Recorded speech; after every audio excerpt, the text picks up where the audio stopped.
الصيادلة في المغرب داروا إضراب البارح وممكن يستمر إلى ما توصلوش الحل مع وزير الصحة السيد خالد أيد طالب. النقابات المركزية برات هذا الإضراب ديال الخميس 13 أبريل 2023 كيرجع إلى غياب حوار حقيقي مع وزارة الصحة، وهذا الشيء لثلاث ولايات متعاقبة. اليوم في هذه الحلقة غادي نعرفوا فيها علاش كاين هذا الإضراب، وفي نفس الوقت نحاولوا نعرفوا واش معاهم الحق يديروا الإضراب ولا لا. يلا عطونا واحد لايك واشتركوا معنا في القناة، وكذلك تابعونا في الفيسبوك والإنستغرام، فيهم محتوى مغاير لهذا المحتوى اللي كتشوفونا وأكيد غادي يعجبكم. ويلا نبداو.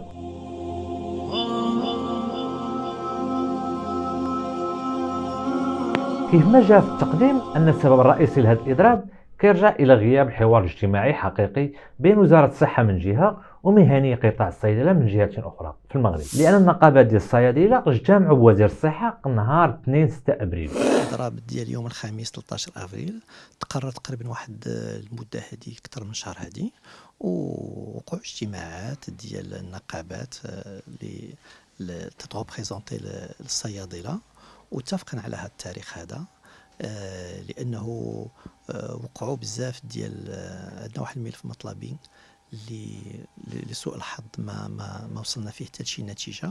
وزيد عليها أن المطالب ديالهم كتهم إدارات أخرى من خارج وزارة الصحة، واللي غادي نشوفوهم ملي نوصلوا لائحة المطالب. حالة إذا ما استجبناش جميع النقط ديال الملف المطلبي غنستمروا في الإضراب. كما قلت لك هو نهار 2 جلسنا يعني مع سعادة الوزير الصحة وفعلا استمع لنا، ولكن المطالب ديال الصيادلة هي متعددة القطاعات، فبالتالي عديد من الوزارات هي اللي خصها تجاوب مع هذا المتطلب. أجي نشوفوا هذا الملف المطلبي شنو فيه كمطالب أساسية، ويتعلق الملف المطلبي بمجموعة مطالب من ضمنها دعوة النقابات إلى صيانة مكتسبات للقطاع وتعزيز مهام الصيدلي في تحديد قائمة العلاجات الممكن تقديمها بالصيدليات، الحفاظ على التوازن المالي للصيدليات والتعويض عن الحراسة، صيانة المكتسبات فيما يخص أدوية الشريحة 1 و2، وإدخال تعويضات عن صرف الأدوية بصفة عامة. بالنسبة للمواكبة الضريبية والتي تتعلق بالإعفاء الضريبي للصيادلة وإخراجهم من مجال المهن التجارية الصرفة، وحذف الضريبة على القيمة المضافة على الأدوية، وإلغاء الضريبة في حالة بيع الصيدلية، وإعادة الاستثمار في صيدلية. ضرورة التسريع بإخراج المجالس الجهوية بتمثيلية حقيقية وعادلة ومتكافئة بجميع جهات المملكة، إضافة الإفراج عن المراسيم التطبيقية بمدونة الأدوية والصيدلة، وإقرار للصيدلي حق الاستبدال للأدوية وتقنين السياسة للأدوية الجنسية، وإعادة صياغة وتحيين ظهير 1922 مع توفير الحماية للصيدلي. من غير هذه المطالب كاين واحد الموضوع قديم جديد، الموضوع اللي كان خرج في تقرير ديال المجلس الأعلى للحسابات اللي كيقول فيه هوامش ربح الصيدليات مرتفعة نسبيا مع البلدان المعيارية، ويصل إلى ما بين 47% و 57% للأدوية التي يكون ثمنها المصنعي يساوي 580 درهما، يعني $58. أما بالنسبة للأدوية التي يزيد سعرها عن ذلك فيكون هامش الربح فيها بين 300 درهم و 400 درهم، ربح كبير. وبحسب موقع أحداث أنفو أن هذا الموضوع ديال هامش الربح اللي كان تكلم عليه المجلس الأعلى للحسابات مازال كيثير مزيد من اللغط، وأن الهامش الصافي يتراوح ما بين 7 و8، وحتى هو سبب من الأسباب ديال هذا الإضراب. هذه مسألة في حقيقة مجانبة للصواب، لأن هذا معطى مبتور من سياقه. فالهامش هذا الهامش الذي يتم الحديث عليه يشترك فيه 3 متدخلين. هناك هامش ديال الدولة اللي هي ضريبة فيها ضريبة القيمة المضافة التي تحصلها الدولة، زائد هناك هامش ربح ديال الشركات الموزعة للأدوية، وأخيرا هناك هامش ربح الصيادلة. كما أن الحديث هنا هو حديث على الهامش الخام.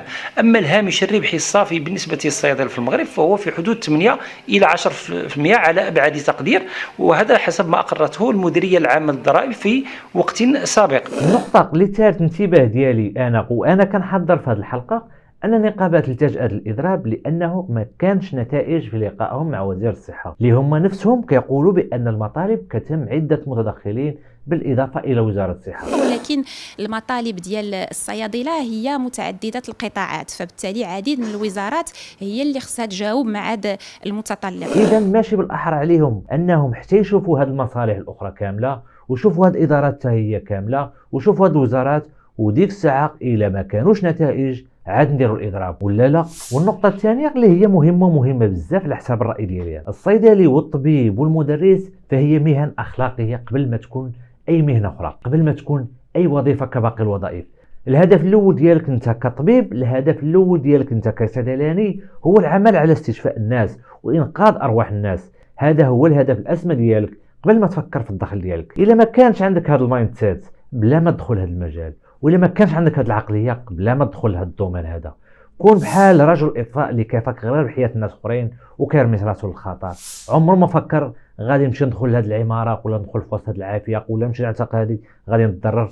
هذا الشيء ما كاينش في القاموس ديال واحد رجل اطفاء ولا ديال البومبيار اللي حنا كنعرفوهم كاملين، والله يخليهم لنا كاملين. ومن هذا المنبر كنشكرهم من الاول حتى الاخر. وما ننساوش ان الموضوع ديال اغلاق الصيدليات رغم انهم حاولوا يعلموا الناس بالملصقات بانهم ما غاديينش يفتحوا نهار الخميس، الا ان الجامعه المغربيه لحقوق المستهلك ندات بهذه الخطوه التي اعتبرت دعوه نقابات المواطنين الى اقتناء الادويه قبل الخميس وشمول الاضراب جميع صيدليات المغرب بما في ذلك صيدليات الحراسه، خرقا للميثاق الاخلاقي للصيدلي، ويشكل خطرا على المستهلكين قد ينعكس سلبا على صحتهم وسلامتهم، بل قد يؤدي الى ما لا تحمد عقباه. ودابا نقلب الفيستا ونتكلم على الجهه الاخرى، على الحكومه. الحكومه حاجه وحده اللي كتقنها بزاف وحاجه وحده اللي كتقنها مزيان هي التماطل وعدم العمل على حل المشاكل العالقه، وكتبقى تتراكم وفي الاخير كتجيك بشي قرار وبشي حل بحال البقر ديال البرازيل. ما عرفناه واش بقر ولا جاموس ولا شي حاجه هاجينه بين الجمل والبقر. كيف ما قلت لكم كتبقى كتماطل حتى كنسمعوا شي نهار شي واحد حرق راسو قدام شي اداره ولا قدام شي وزاره بحال وزاره الثقافه، ونبقاو نتحسروا. وكيف ما كان الحال السي احمد جواد الله يرحمه واخا يكون على خطا الروح كتبقى عزيزه عند الله.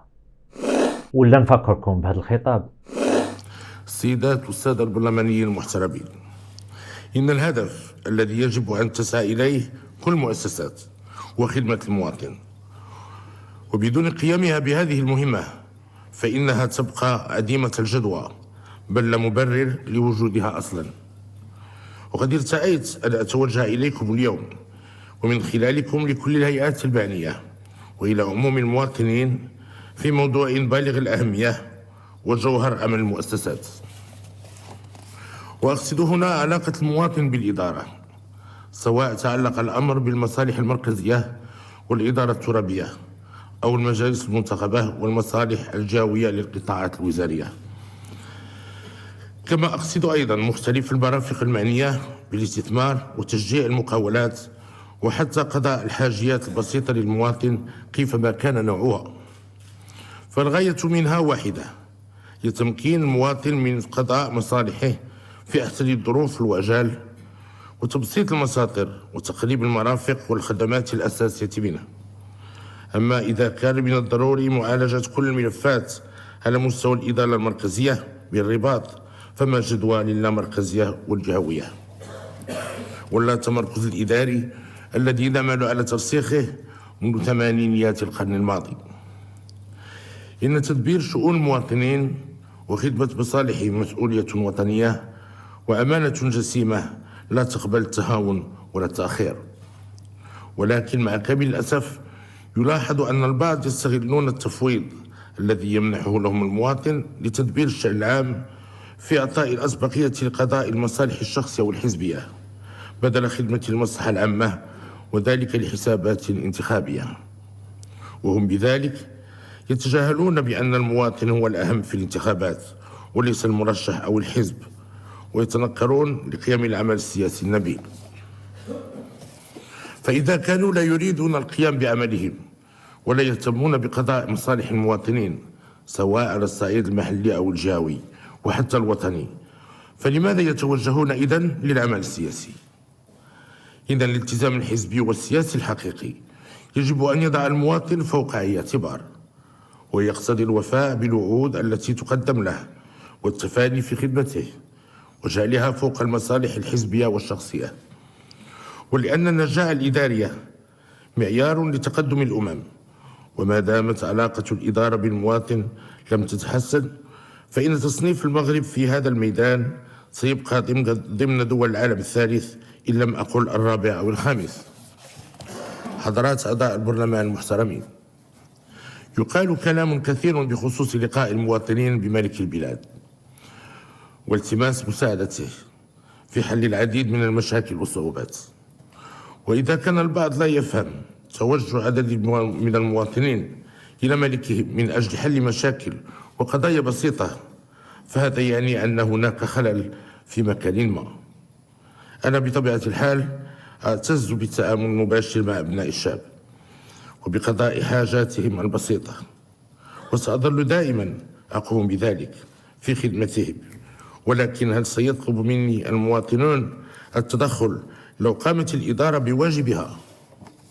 الأكيد أنهم يلجؤون إلى ذلك بسبب انغلاق الأبواب أمامهم أو لتقصير الإدارة في خدمتهم وللتشكي من ظلم أصابهم.